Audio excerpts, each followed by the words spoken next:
অরুণবর পর্দাফাঁস মহাপর্ব সম্পূর্ণ জানতে হলে ভিডিওতে একটি লাইক করে দেখতে থাকো। কোন গোপনে মন ভেসেছে, পুরোই জমে উঠেছে ধারাবাহিকের গল্পে। বর্তমানে যেটা দেখা যাচ্ছে, শ্যামলীকে যা উদ্ভট ঘটনা দেখানো হচ্ছিল তা আসলে সবটা মিথ্যা।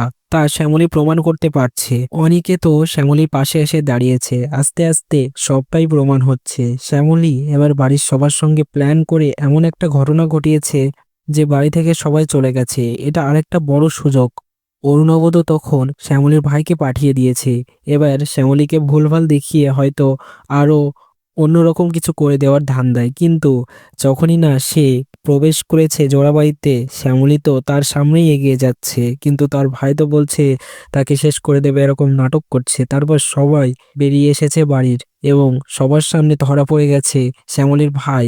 তো এবার সে নিজে মুখে স্বীকার করে দেবে সবটাই করেছে অর্ণবর বুদ্ধিতে। অর্ণব তো ধরা পড়ে গেছে হাতে নাতে, পুরো পর্দাফাঁস হয়ে গেছে তার।